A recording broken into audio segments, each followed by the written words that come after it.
to be there. In other words, subject has to be there, and for a moment I identify myself as an experiencer, it presumes that there is an experience.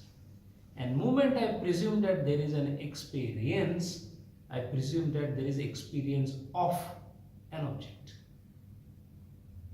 So an object, experience of an object, and an experiencer completes the triad of knowledge. So far so good, we understand this, and all our life we have been doing this. Objects are away from the experiencer. Object is carried to the experiencer in the form of some experience, and whatever is perceived is analyzed in the mind to conclude the experience. Object is a red color, it is continuously flaming, it is slightly hot at a distance. So these are perceptions coming all together, put on a table of the mind where they are properly analyzed and a conclusion and experience is made. This is fire. The triad of knowledge is complete. So far there is no difficulty. The difficulty starts the moment we start thinking that what I call knowledge, is it truly a knowledge? Is redness fire? No, it is an attribute of fire. Is heat fire? It is an attribute of fire. So whatever I experience is attribute of a particular thing, characteristic of a particular thing, not the thing. So is it that the attributes itself makes the thing, or thing is separate from the attribute? We are slowly moving towards analytical aspect. Now we are trying to question our experience. So far we presumed it. So far it is very simple. Ask any person in this world, you say, "Usme kya hai?" I see them, I meet them every day, I drink it, I see it, I feel it, I smell it. But is that experience knowledge or not knowledge? So the whole analysis now is focusing on a very important aspect, that what I so far presumed as knowledge of the things around me, including me, is a knowledge of the thing, knowledge of the attribute, or no knowledge at all. Once this question comes, immediately the next question that comes is, define knowledge. Define the process of obtaining knowledge. Some standard parameter has to be there, otherwise everybody, if keeps giving his own parameter, it will not lead to unified theory of knowledge. So then they started investigating how we get the knowledge. If you are getting the knowledge in an erroneous manner, there is a mirage and I get a knowledge of water. It's an erroneous knowledge. That means seeing is not believing. That means pratyaksha jnana with my chakshu also can trick me.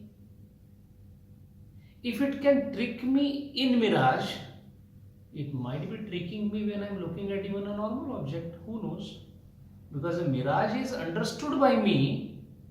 Looking at a normal thing, looking at Sureshji and calling Sureshji could also be a trick, who I may not recognize, someone else may. These are possibilities. Once the possibilities are explored, it goes without saying that I must have standardized way of ascertaining the knowledge. And these standardized ways and means are called pramanas. A pramana, if you just want to define it, it's not a very difficult definition. What is a pramana? Something that is not known is made known by pramana.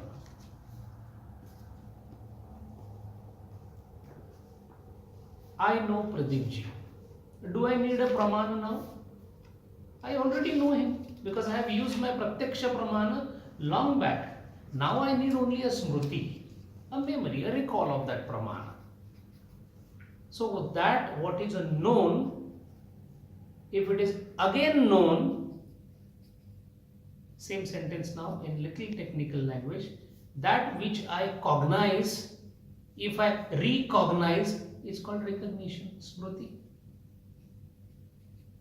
Only that which has not been seen so far, which has not been ascertained so far, if I want to ascertain it, I need to use pramana. And what is that I have not ascertained so far?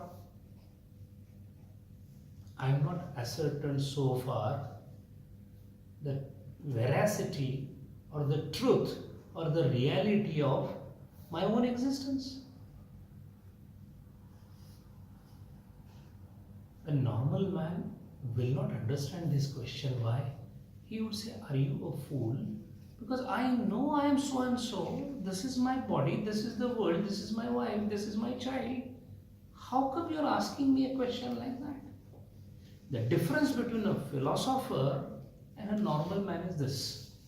A philosopher puts a question on the experience and re-verifies that it stands the test of truth.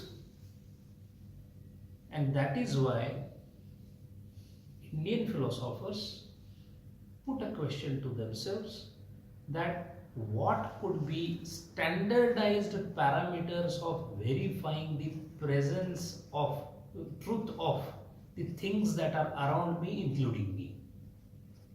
And this particular study is called epistemology or Jnana Mimamsa, analysis of knowledge. We do that even in our education. What is chemistry? It is Jnana Mimamsa. Only the target there is chemical elements. In physics, we want to know the laws of nature or physics. So we do study that also. Now, question here is whether that way of study can be useful in this study or not.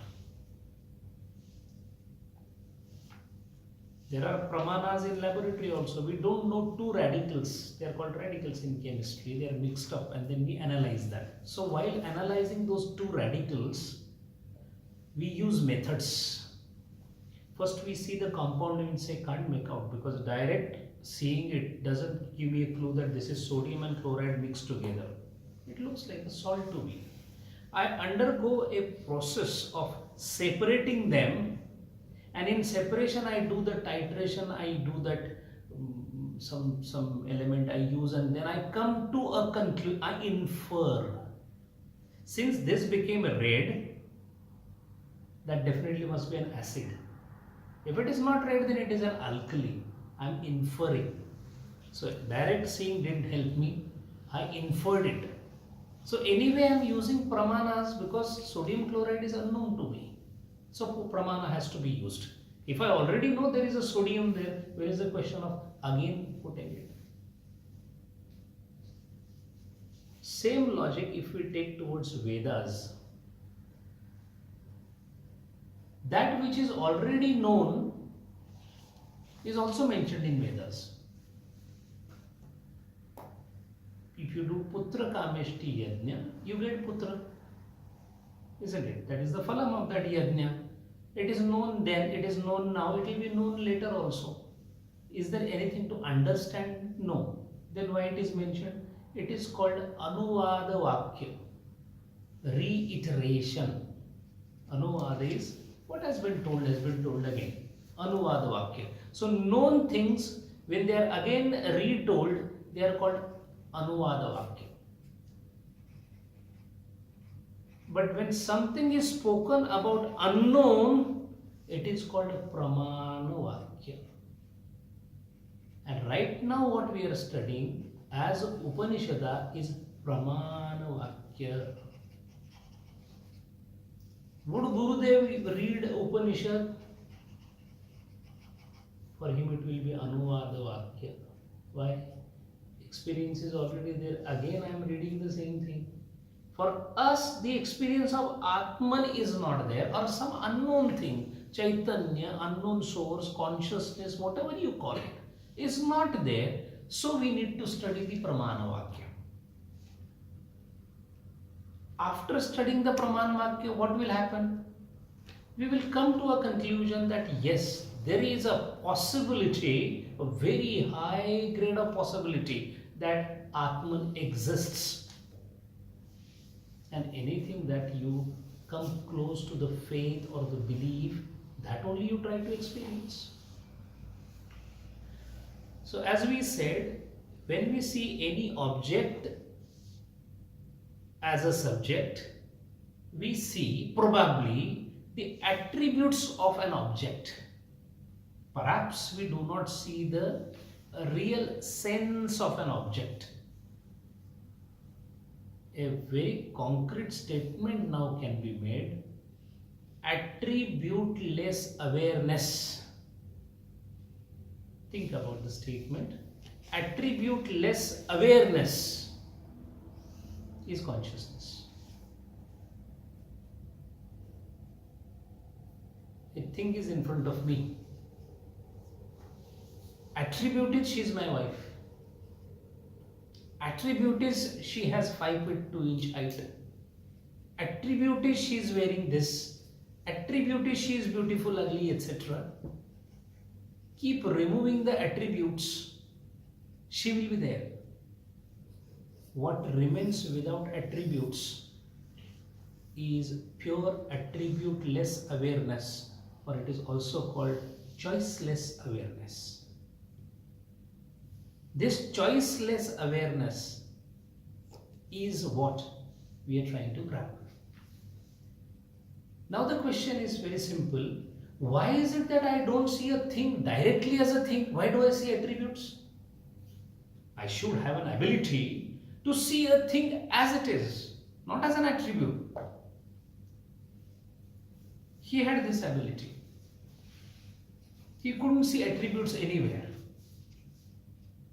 We called ourselves Sevakas and whatnot, and identification, and Delhi Sangha and Madras Sangha and Chennai Sangha and Indians. Attributes we had as a Bhakta.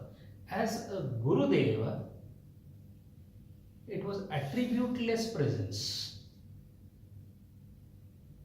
Now if the attributes are there and attribute-less presence is what we intend to have, does that mean that the attributes are false? It's a logical question.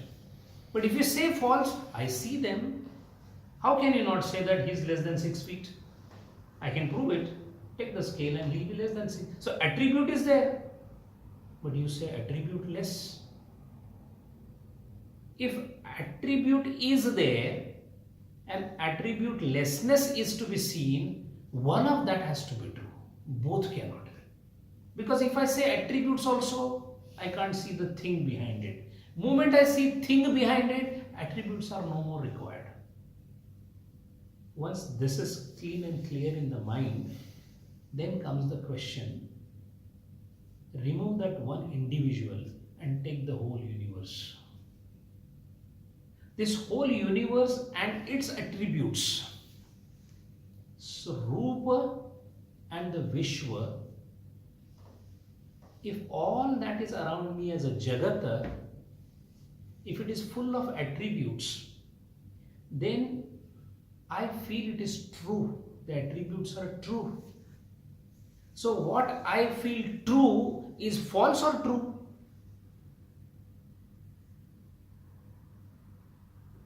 If it is false, then how can I prove that it is false? And if it is true, then there is no need to prove it because it is true. But a decision has to be made. As an inquirer, philosophical inquirer, I must make a clear distinction between whether the universe around me, in which I am also a part of it, this is what I feel today. This is the universe. I am here. My name is so and so. These are different names. Nama, Rupa. Either this is true or this is not true. Now, in order to know whether this is true or not, some analogies have to be thought in the mind. I also come across a similar situation when I sleep. What happens is when I sleep and dream, I see a similar universe, a rather more dynamic universe than this, because there I am able to fly also. I have no limitations on what I see. And there everything is perfect, fantastic, all same, exactly the experience. I cry there, I laugh there, I eat there, I feel good after eating because I become Raja, King, Bhoj in that dream. If all that happens, which absolutely gives me a surety in the dream that this is true. Sometimes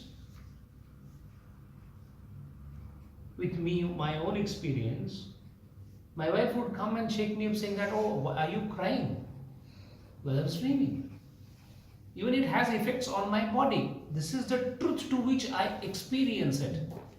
The moment I wake up, the whole dream world is completely sublated. Sublation is the name. Sublation is complete annihilation. I do remember, but my remembrance also, I know, is false. I dreamt of becoming a king and I laugh at it. Because while telling, dream was there for sure because I am remembering it. Dream is sublated because currently I feel it was a stupidity. I laugh over it. So that means what I see, what I perceive, whatever attributes I see, everything can be sublated by change of state. So it depended on whom. Does it depend on what you see or who sees? It depends on who sees. Perceiver of dream is not there, dream is gone. If the perceiver of the dream is not there and dream is gone, naturally the philosopher feels the perceiver of the wake up world, Jagrut Avastha, can it go? In front of me, I have three states. One, a state of deep sleep, where I don't know what happens. Dream wala bhi duniya nahi hai. That world is also not there. Jagrut Avastha world is also not there. So I don't know what happens there. Nothing happens there. So there is a stage of nothing happening. There is a stage of false happening. And there is a stage of happening. If these are the three stages that I perceive, which also foretells me that it is the perceiver. The issue lies with the perceiver, the one who perceives. Then comes the question, who perceives? I perceive. The philosopher asks, I means who? Define your I first. What, sir? What you are asking? I means this particular body. Sorry, sir. I have not seen a dead man saying that I perceive. He has a body. So that means body doesn't perceive. As we go on analyzing, we realize that what perceives is the instrument called antakarana. That much is clear to us as a student of Upanishad. Now the question is, antakarana being the instrument of perception, we rely upon whatever antakarana perceives. The question here is, can we rely on antakarana for whatever he perceives? So first they try to define that let us find out first of all what Antahkarana perceives. And then comes the question, whenever Antahkarana or mind perceives a thing outside, the way of its perception leads to what is called as gnosis or knowledge, jnana sampadana, for which it uses indriyas. So picture is now more or less clear. There is a mind or Antahkarana. There are indriyas in between who go and bring the information about the object, give it to Antahkarana. In Antahkarana pradiptata, there is a knowledge. Simple reflex arc is there. Antahkarana going out through indriyas, bringing back the information to Antahkarana and getting the knowledge. There is no difficulty in understanding this much. The difficulty starts thereafter. If Antahkarana goes out to the object, or is it that the object goes through the indriyas to the Antahkarana? Object is there. I turn my head and my eyes fall on an object. So is it that the object went through my eyes to my Antahkarana? Or is it my Antahkarana went through my eyes to the object?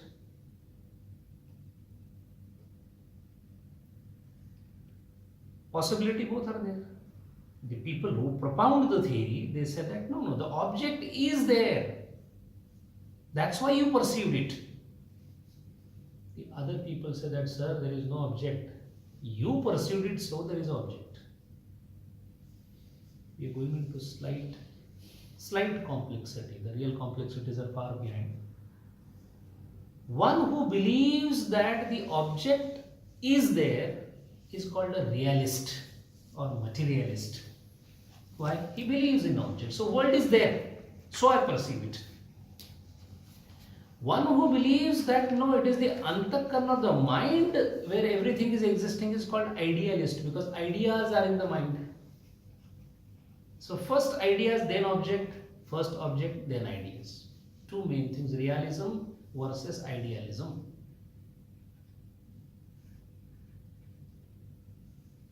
Main important thing is, it is just intellectual speculation and enjoying the word duels, or it has got some significance. The significance of all this lies in the fact that if I come to know that object is first or mind is first, it will help me in finding out who I am. I can be reduced to one thing called mind. There is nothing in this world except mind. That could be one conclusion. Or the other conclusion, there are different minds, there are different objects. And the third conclusion is, there is no mind, there is no object. Based on these possibilities, to settle down these possibilities and reach to the truth. See, this is Jnana Marga, to reach the truth. To reach the truth. Now what they do is, who would know this? One who is above the complexity knows the complexity. An adult, when he is watching children's game, he knows it is children's game. Why? He is out of the children's game. Children don't know it. They are so much involved, they are crying. He took my thing and he starts crying. The adult feels that there is nothing like he taking, you taking. Why? He is out of the game. By being the mind, you cannot find out what is beyond the mind. Albert Einstein made a very significant statement. You cannot solve a problem by becoming a part of the problem. You have to be out of the problem. Based on this principle, Indian philosopher first tried to see what are different ways of ascertaining knowledge, and they are called pramanas. The reason why pramanas are studied is for only one reason, and that one reason is this world real as we feel? or unreal. And when we say unreal, doesn't mean false. The word commonly used exclusive to Advaita Vedanta or Hinduism is mithya. What is the difference between mithya and false? See, English falls very short here. The reason being, there is a word called sat, there is a word called asat, and there is a word called mithya. What is asat? Son of a barren lady. This is called asat. Why? It is trikala badit asat. It cannot be. Horn of a hare, shashashrunga, not possible. Khapushpa, flower of the sky. Nobody has seen it. In fact, I have built a bungalow and I have given a name to that as Khapushpa. Many people ask me why you have given that name. Because the bungalow exists in mind. Khapushpa is flower of the sky. These are asat. Right? Now, what is sat? Exactly opposite of asat. As asat cannot exist at all, sat must exist at all times. And then there is an intermediate category, and that category is it appears sat now but becomes false afterwards. So it is called mithya. And mithya because what appears as truth at the moment becomes untruth after some time. It is called mithya, and the process of this is called badha, sublet. It's not destruction. Why it is not destruction? You can destroy something which is existing. Since it is not existing, you can only do nirakarana. Bhoot dikha mujhe. I saw a ghost. After some time I saw it was not there. It was not there in the beginning itself. But in the previous instance, I found it is true. In the next instance, moment I put on the light, it was not there. So it became false. So it was mithya. And what happened? Why the badha happened? Light came. Logical analogy of this when applied to us is what I feel today as true is actually mithya. After the light is switched on, which light? Atma Prakasha. It gets sublated, badha, right? Now what happens is, I see a thing as Swamiji's classical example, the post and the ghost. I see the ghost, insufficient light, so there is ghost. Sufficient light comes, it becomes post, right? Now the question is, ghost and post both get sublated with the light. Ghost gets sublated, easy to understand. The post also gets sublated simply because you come to know the reality behind the post. Post appears on what? Ghost appeared on post. Post appeared on what? That if I know, the post also gets sublated. Am I making the sense? Because all that we are discussing is purely the philosophical aspect of approaching Atman. Rajju Sarpa is a commonest example given. Shukta Rajika is second and post ghost is the third example. In all this, by the knowledge of the rope, serpent retires. But by knowledge of what? The Rajju retires. And suppose when the Rajju retires in the sense at the knowledge level, its presence remains. Sarpa or ghost is permanently gone. That's easy to understand. But Rajju still remains there and yet it gets sublated. So what has happened is, there is a badha of ghost is gone. There is a badha of the post, but it is still seen. Now a person who has done, I am talking to now, referring to Gurudeva. When Gurudeva looks at us, the post is there, right? He is still looking at it, but not looking at it as a post, so it is called Badhit Anuvrutti. How a Jivan Mukta behaves in this world is he behaves with Badhit Anuvrutti. Badhit Anuvrutti means he has the same thing. He comes to know what shirt you are wearing. He is not oblivious of what is happening. He completely knows the way we know. The only difference is, because there is a sublation badha, it is Badhit Anuvrutti. So he also eats and he also says, wonderful papadam. There is no problem with that. Badhit Anuvrutti. Papadam has given me the happiness. That is not there. Once this is certain to us, then comes the main question. After all this discussion, it will become easier to understand.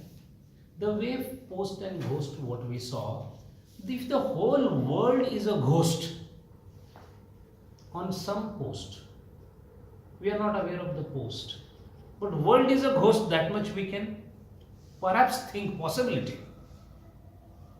This is precisely called as adhyasa. The word adhyas, which is one of the major subject of study in Vedanta and more so in Brahma Sutra. The first adhikaranam is adhyasa adhikaranam. Adhyasa bhashya, the first.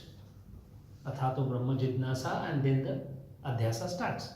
Adhyasa means there is a adhisthana. Adhisthana means on which the adhyasa appears. World or Jagat appears on some adhisthana. The adhisthana could be Brahman, Atman, Ishwar, whatever we call it. That is adhisthana, this is adhyasa. This is on paper. In experience, adhyasa is so real that I am not only drenched into it, I fought over it. My wife was fighting with me. Doesn't she know that? In drama, actors are there, they have forgotten that they are doing the acting. तो हुआ ये है कि भीम ने जो गदा मारी है उससे सही में मतलब दुर्योधन घायल हो गया. That's not part of the drama. The drama is actually you're supposed to do an acting. He has forgotten it, and as a result, what has happened? He is suffering. So adhyasa and adhisthana, these relations are to be understood. Now a very simple person like me would say that, sorry sir, this is all intellectually fine. How do you say this is adhyasa? Just now I had my food. And not only I had my food, I felt better also. Because that particular thing which I ate, only my wife can make. So this I am experiencing. How can you say that? The philosopher comes forward and says that, oh, I mean, you had a pratiti, you had experience, is called pratiti. You had experience. Yes, I had experience. So to the extent of pratiti, it is true. In dream, were you not a king? In dream, I was, to the extent of pratiti. Pratiti means experience. Experience when I was in dream. Moment the experience is over, pratiti is gone. So this is called pratiti matra sattavan. It has the basis till the time I feel it, I experience it. Two important aspects. Experience can be sublated. And two, during the part of experience, it is true. Otherwise, marriage wouldn't have taken place. No? She is not a wife, she is not a woman, she is nothing. Marriage cannot take place. So, marriage actually takes place. And you cannot say, I am not married. You are married. Pratiti is there. Pratiti matra sattavan. Now, if pratiti matra sattavan means what? True to the extent of experience, as long as the satta of that experience is existing. That brings us to the question, is are there different types of sattas? There are different types of sattas. In Swapna Avastha, the satta that we have is called Pratibhasika Satta. It's called Pratibhasika Satta. There is a pratyaya of abhasa, Pratibhasika Satta. Pratibhasik means you feel you are a king. And we have no difficulty in understand about dream. Why? Because we are in a position to sublet that condition and come to the Jagruta Avastha. So coming from dream to sleep to the waking stage, everybody knows, so it becomes easier ki that was Pratibhasik Satta. The problem is this world which is called transactional world. This world which is called transactional world, can this also be sublated? And that is where the thinking starts, that how can I sublate this? And why at all sublate it? चल रहा है ना, अच्छा चल रहा है, गाड़ी है, घोड़ा है, सब कुछ है. The reason why we need to think and perhaps sublate this avastha is it is full of problems. Yadi jagati dukkham na syat. If there is no sorrow in this world, Shastra Jidnyasa na bhavet. Vachaspati Mishra says, हमारा काम ही बंद, पूरे स्वामी जी का काम ही बंद हो जाता है. It is so much full of sorrow. That is the reason we want to find out a solution to the sorrow. Tell me one thing, can anyone say that I am living because I love the sorrow? Every single person, from the crying child, infant, to the man who is about to go for the funeral pyre, everyone is doing what? Sorrow to be alleviated. We have tried our level best. Saintly people do not disagree with us. They say, yes, you are trying your level best to alleviate the sorrow, but my dear, what I see is you are increasing the sorrow. Where is it gone down? You said that I will become the best person, as the highest graduate from my class, and I will go to Harvard and I will lead Microsoft as a CEO and become president of America, but he is also in sorrow. So your all attempts to alleviate the sorrow are either not alleviating it or perhaps increasing it. And the saintly person says, I am also doing the same thing what you are doing. The only difference between you and me is you are trying to do karya nivrutti of the sorrow. There is a fire. You are trying to put water on it. मैं वो नहीं कर रहा हूँ. I am trying to see where the fire came from. That is called karana sah dukkha nivrutti. What is karana sah dukkha nivrutti? Dukkha is because of basics. Dukkha is because of jiva jagat, sambandham. That means because I have sharir, अगर शरीर ही नहीं होता तो दुख कहाँ से होगा? शरीर कहाँ से आया? Because of papa punyam. From where the papa punyam came? Dharma adharma. Dharma adharma came from where? Because dvaita bhed, bheda bhed. Bheda bhed came because of what? Ajnana. Ajnana came from where? Nobody knows. So the root cause is Ajnana. If I remove that Ajnana, वो आगे का सारा ही निकल जाएगा. So the only difference between Swamiji and us is he went to Himalayas for the same solution. We remained in this world for the same solution. Till date we haven't found it out. He found it out and went ahead also. And he came back to tell us that he found a solution which we are not inclined to listen to. He went to the root, removed the ajnanam, everything else got removed. So karana sah dukkha nivrutti. If that is the case, then comes the question. Some people are extremely inclined to know intellectually. You convince me. One way is very simple. गुरुदेव बोलते हैं उसको मान लो, बाकी ज़्यादा कुछ सोचो मत. इसमें दो तरीके के लोग होते हैं. एक who truly believe कि what Gurudev says is my ultimate word, his breath is my breath. That is called bhakti. Very difficult. To show is very easy. Normally there is a concept that bhakti is one of the easiest because उसमें खाली भाव लगता है और कुछ नहीं लगता है. But that bhav is very different. Ramakrishna Paramahansa took a sickle in his hand and he wanted to chop off his head simply because mother was not giving the darshan. If we are able to do that, then we can go for bhakti. So bhakti, if it is not possible, then the only way is to understand, convince, get ourselves convinced.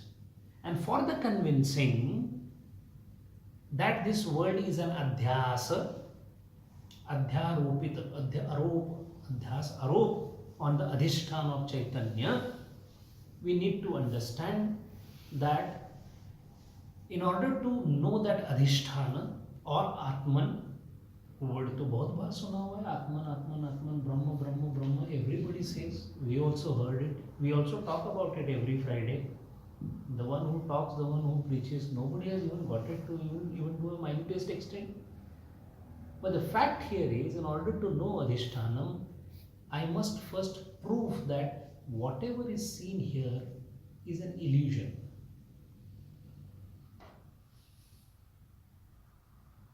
And also I must know what are the ways of getting knowledge.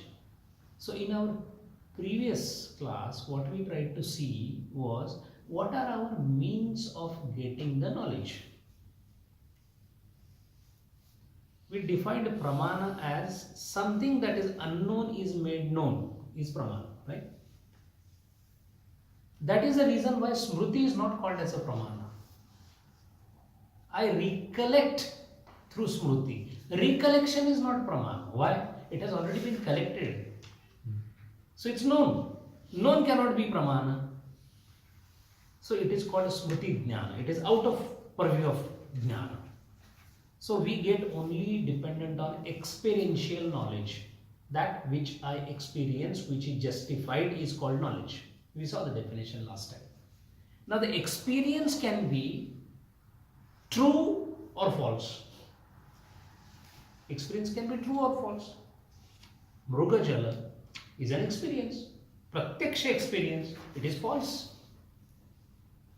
But sir, it happens exception or otherwise, that is not a problem. There is a falsity, there is a possibility of falsity. So first divide experience into two. True experience and a false experience. Yathartha prama, ayathartha prama. Once true experience is done, then see the methodologies of getting that experience, and we saw 5 of them. Direct contact or perception. Right now I am able to see all of you because of perception, direct perception. Pratyaksha jnana. Anumana jnana. Manish ji today didn't come. Why? If he hasn't come, how did I infer it? He was supposed to be here at this time. He didn't come. Because his body is not seen here, that means Manish ji didn't come. Knowledge came. Anumana. I had food in the morning. Breakfast in the morning. How do I come to know? I am feeling full. Because I am feeling full, I must have had breakfast. Anumana. So, pratyaksha pramana, perception. Inference, anumana. Third is shabda. ये पूरा ही हम लोग पढ़ाई कर रहे हैं शब्द के थ्रू कर रहे हैं. वो शब्द गुरुदेव शब्द. Actually, Veda is the shabda, but Veda coming through his mouth is as good as Veda only. So, shabda is third pramana. Then comes the next pramana, which is called upamana or comparison. Comparison. Why it is a separate pramana? Nayayikas take this as a pramana. See these pramanas, we know there are Shad Darshanas. We have Nyaya, Vaisheshika, Yoga, Sankhya, and then Purva Mimamsa and Uttara Mimamsa. Each of them do not subscribe to all the pramanas. Charvak, only perception. There is nothing else. As we move ahead, Vaisheshika, Anuman also is included. Shabda, Sankhya is included. 3. Sankhya's are 3. Vaisheshikas 2. Charvak 1. But when we come to Naiyayika, Upamana also comes. Upamana means, have you seen a fox? No sir, I have not seen a fox. Have you seen a dog? I have seen a dog. The same like dog, only the tail is little longer and this is like this, and tomorrow I come across such an animal, I say this is fox. Now this is not a direct perception because first time I saw it. This is not inference also, because for inference I must have seen a similar kind of, not same kind of thing earlier. It is not a repetition of experience. It is not somebody has written in the book because I have not read the Shabda. I heard from somebody. The comparison between the two I made and come to a conclusion. That is called Upamana. This is Naiyayikas believe in these 4. Then comes the Arthapatti. Arthapatti is presumption. For example, Dr. Jadhav is on a diet and he is fat. I have seen him in the daytime. He never eats. He is on diet, but he is fat. What is the conclusion? He must be eating in the night. Isn't it? The connection goes, first statement doesn't give any information, second doesn't, but the third that comes out of it, Arthapatti. So that is presumption. And the last of it is basically the absence, Anupalabdhi. Anupalabdhi is, yeah, even we can take Manishji's example another way. Manishji is there in this world. How do we know? Today he is absent. If today he is absent, that means he is present otherwise. Today's absence gave me a clue that his presence is somewhere. So it's a knowledge. So these are 6 different. Advaita believes in all the 6 knowledges. Advaita is the only one, and Mimamsaka. These 2 believe in all the 6 types of knowledges. The whole purpose of this knowledge is to ascertain truth or untruth. Now we are coming to false knowledge. False knowledge is of 3 types: Samshaya, Viparyaya or Tarka. Samshaya, very yes or no, I am not sure. That is Samshaya. About the world, do we have a Samshaya?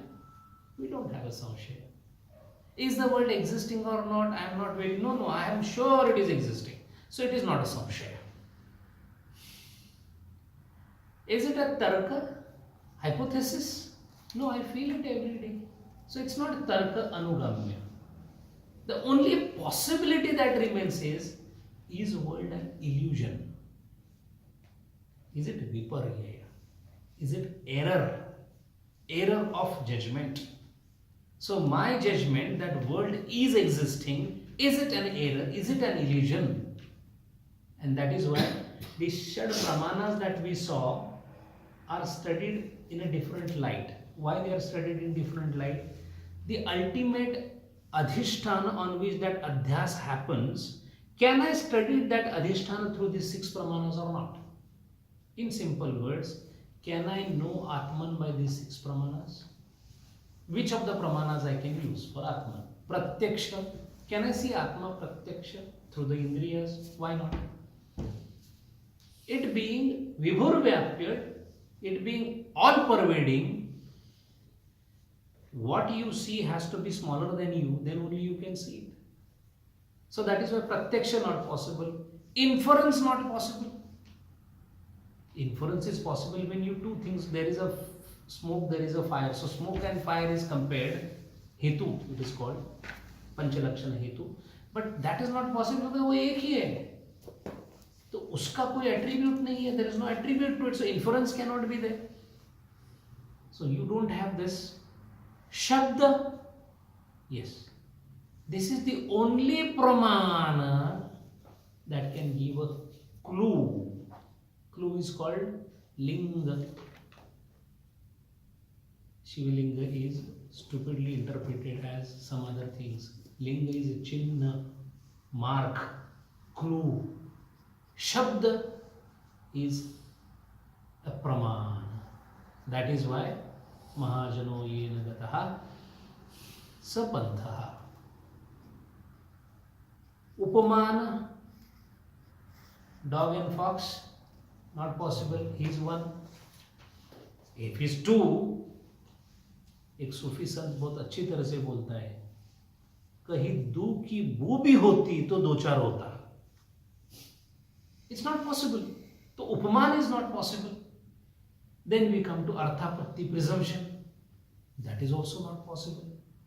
अनुपलब्धि, वो नहीं, ऐसी जगह ही नहीं है. He is everywhere. That means out of the entire Shad Pramanas, only Pramana that can offer a clue is Shabda Pramana. That's why we study. The reason why we study Bhagavad Gita is because Shabda Pramana, Veda Shruti Pramana. This is about Pramanas.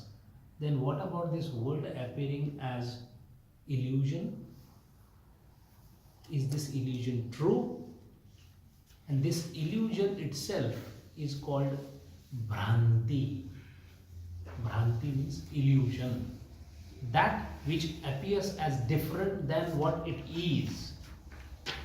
There is a difference between illusion and delusion.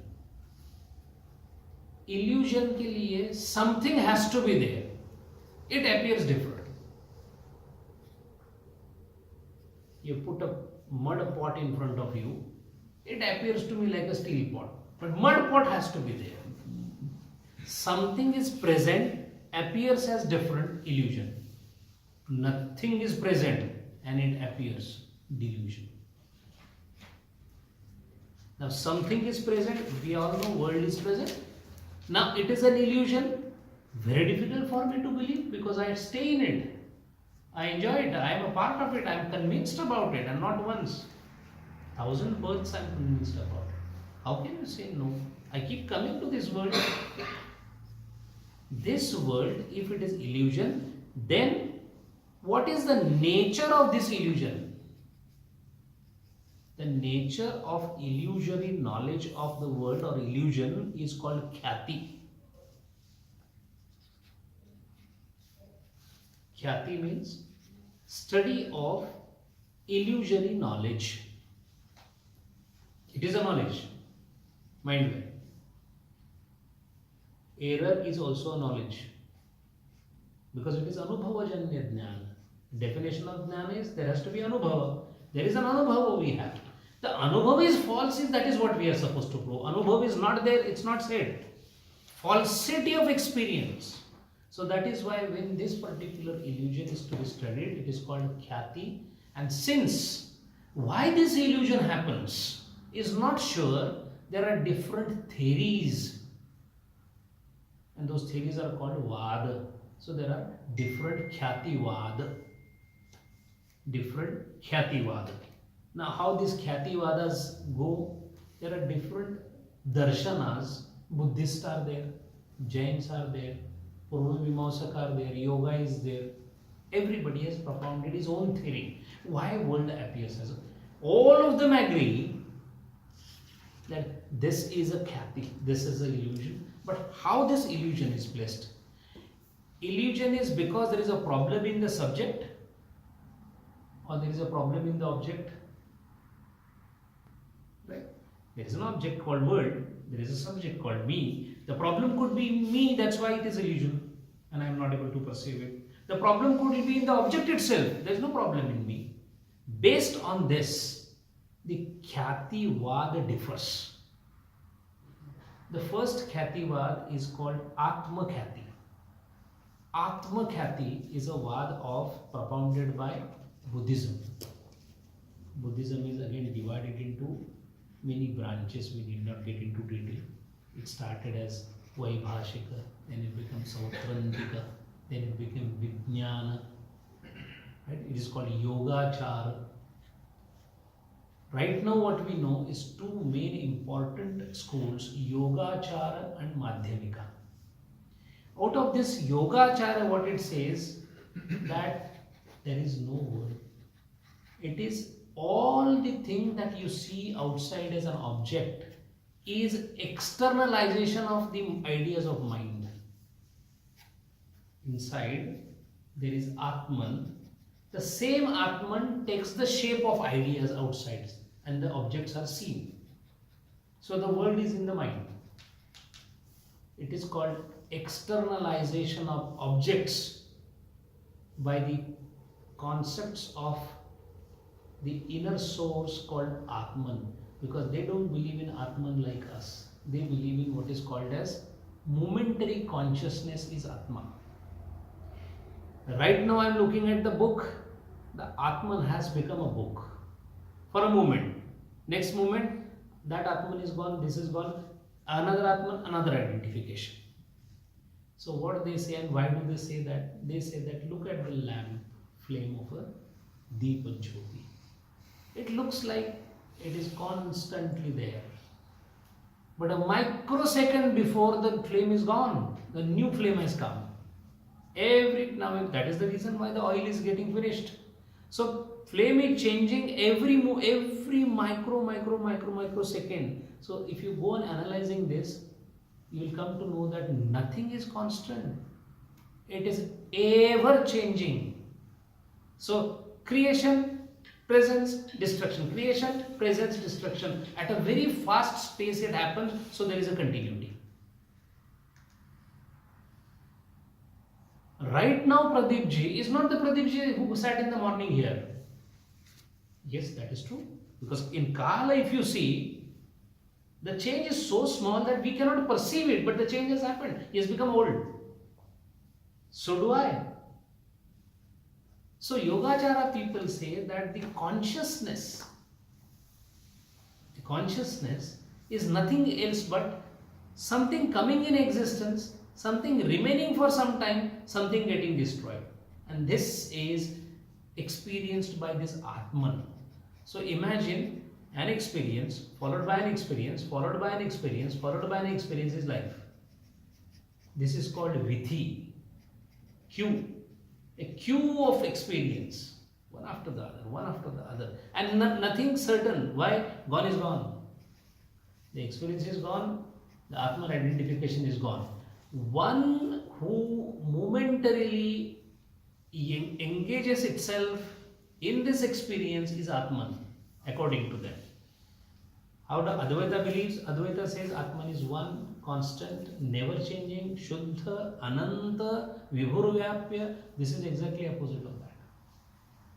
So when they look at the world, they say that yes, it is an illusion. What is great about it? Not only illusion, it has come from here. आप जिसको दुनिया दुनिया बोलते हो, जगत, what you say is nothing else but my own mind creation. That is called Atma Khyati. And the objection to this is by Shankaracharya.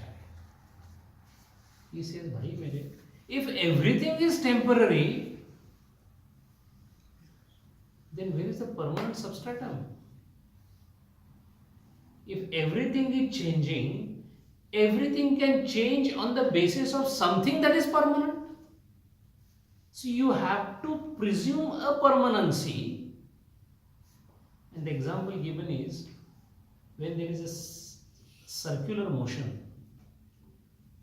Depending upon the distance from the center, the objects are revolving. The center doesn't revolve. Center provides the support, the substratum, everything else keeps revolving. Otherwise, if the center is not there, where is the concept of revolution? In other words, for ever changing anything, Advaita says we don't mind. Your changing is fine, Vikara is fine. We also agree with you. Everything is Vikara Maya. But for everything to be Vikara Maya, there has to be something called Avikari. And we call that Avikari as Atman. So one of the characteristics, as in Ishavasya Upanishad told of Atman is, Atma is Avikari. And why avikari? Because he is ashariri. विकार किसको होता है? शरीर को होता है. He is ashariri. Because he is ashariri, there is a mantra in Ishavasya Upanishad which describes Atman. Sapariyagar, Shukram, Shuddham, Avranam, Asnaviram.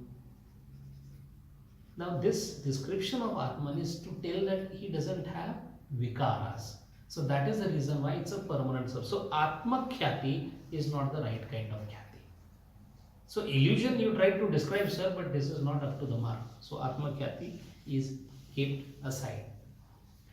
Then there is another Khyati called Asat Khyati. Asat Khyati means you are talking about illusion of the world, no? We are saying there is nothing in this world. Everything is just illusion. Everything, including the Adhishtan also. This is Madhyamik school of Buddhism. What do they say? Jag bhi jhuta, Chaitanya bhi jhuta. There is nothing like substratum also. Substratum is also nothing there.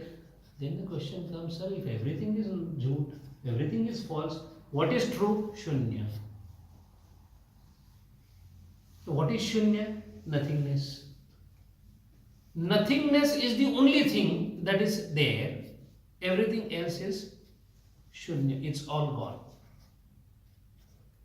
So negation is the basis of Madhyamika. But negation of what type? Illusion to chodo. Mrugajala, mirage is false. Water is also false. That is called Asat Khyati. Shankaracharya objects to this. He says if this is everything is false, then your contention is also false. Logically speaking, see how the philosophers discuss the things and refute it. It goes into a couple of pages, refutation. But the refutation is important because we are trying to solve a very important problem which is pertaining to Kathoupnishad's mantra. That is why this extension has gone there. Now perhaps we will realize why a person of such a high caliber intellect, Swamiji, also took some time for Upanishads under the most able guidance of Tapovan Maharaj. What all we discuss now, he already knew about it. Yet, because there is a depth involved into it. So we had Atma Khyati and Asat Khyati. Nayayik people, Nyaya, Shastra, they say, no, it's not an illusion. What happens is, we have experience of certain kind, we just juxtapose them. To give an example, Rajju Sarpa, you feel there is a Sarpa snake. So you have a jnana of the snake. Actual jnana is what? It is Rajju. But you are feeling the snake because whenever you see anything, first thing you realized is something is lying there. That knowledge is correct. Something is lying there. So that is called idam tattva. Idam tattva, yes. Something long is lying there. Both are long. Snake is also long, rope is also long. Till that point there is no problem. At the same time, because of the light not being proper, he recalls from his memory knowledge of snake which he had seen in the past and imposes that knowledge here and calls it as a snake. Right? So that means anyatha, somewhere else snake was lying, which was implanted and imposed here. This is called anyatha khyati. Anyatha khyati. Now the question here is, they say what was lying there was some object. Knowledge of snake came from somewhere where he had seen a snake house. There he had seen a snake and it was something similar to this. So that knowledge and this knowledge combined together. So that means anyatha khyati it is called. The reason here is why Nyaya people believe like this. There is one important concept in Pramanavada that we need to understand. I'll make some statements and try to little bit put exercise on the brain to find this out. I know this object called spectacle, right? Because spectacle, my eyes and my mind, they analyzed it, right? Now, this came as a knowledge to me, right? I saw spectacle is the statement, right? I saw spectacle and I have knowledge of spectacle. Knowledge is what? The final countdown, right? Now, is that final knowledge part separate than the input part? See if I am making sense. Saying that I got the knowledge and knowing that I knew or I got the knowledge, are they same or different? I saw an object, I noted an object. It's a process, right? This object is called spectacle. That happened simultaneously or it happened after some time. Perception became knowledge or perception itself is knowledge. Am I trying to make it clear? Perception is knowledge or perception becomes knowledge. If microsecond time is required between getting these inputs inside and then calling it a knowledge or not. And in this they say, Advaita says, it is swataha pramanyavada. Swataha means knowledge itself is the witness of the knowledge. So it happens simultaneously. You perceive and you have knowledge. These two things happen simultaneously. While Nayaik, they don't believe in this. They say, I may see, for example, in this case, I saw a rope. Knowledge is not complete. Unless my indriyas,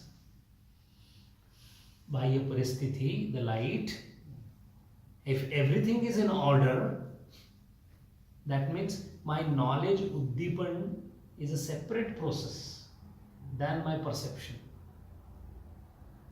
There are some subtle differences. The reason here is Brahmajnana, when it happens, is it that first the Brahmajnani becomes aware and then he becomes Brahmajnani? Or he becomes aware and Brahmajnani at the same time?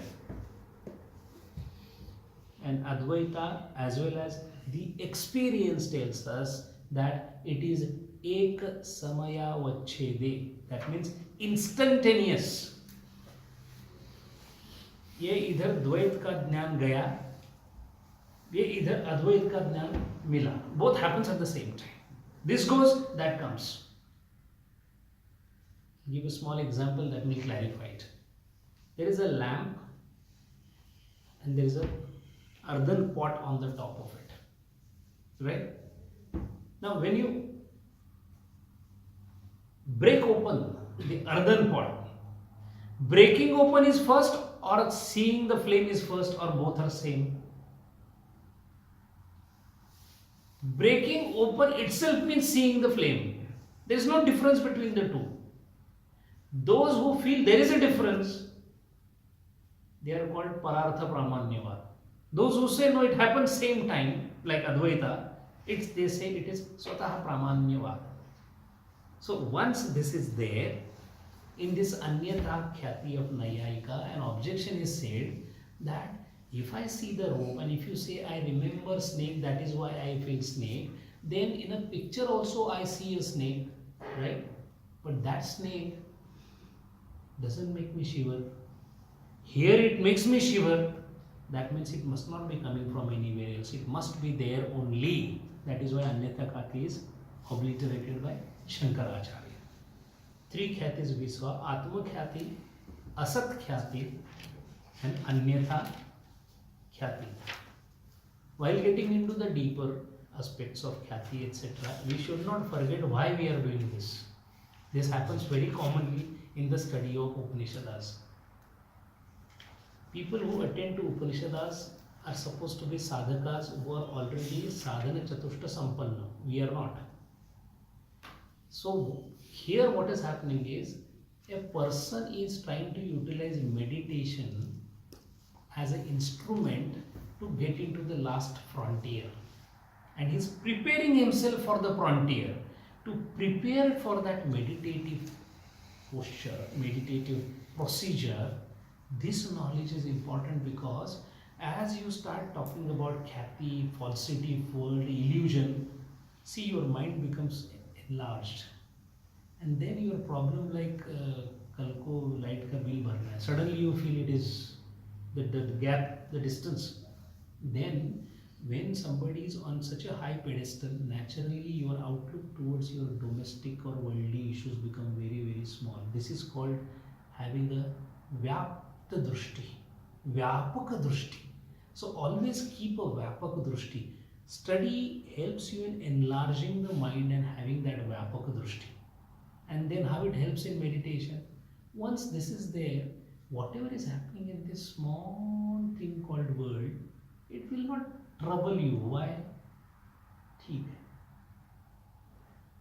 प्रारब्धाय समर्पित स्ववपु गुरु इत्येषा मनीषा मम. Means what? This is there is some prarabdha, it has come, it is happening. This is not me. This helps in meditation. Because now in meditation, what I am trying to do is, I am trying to have this broader outlook, whether this Khyati or the Brahma that I have about the world. So it is elevating your mind to a different level. So far we are trying to see Khyati because it is related to Upanishad, because subsequently also some mantras will come where this word Bhranti may come. Gurudeva used the word this called Bhranti in their Satkhyativad. Gurudeva's that concept that there is only, all these are effects. Cause, what he spoke, we all understood it, isn't it? He said all this is effect. Moment you destroy the cause, he is actually talking about what is called Satkhyativad. It is called Satkaryavada. Swamiji is talking about Satkaryavada. He is not using any jargon, but is basically talking about Vedanta purified. So that is why it will become easier for to understand whatever is coming across both later on also. That is why we are doing. So far 3 Khyatis we have finished. There are 3 more, and then we will bring this knowledge of Khyati, Adhyasa into the Vedic mantras. Hari Om Purnamada Purnamidam Purnat Purnamudachyate Purnasya Purnamadaya Purnameva Vashishyate. Om Shanti Shanti Shanti. Hari Om Shri Gurubhyo Namaha. Hari Om.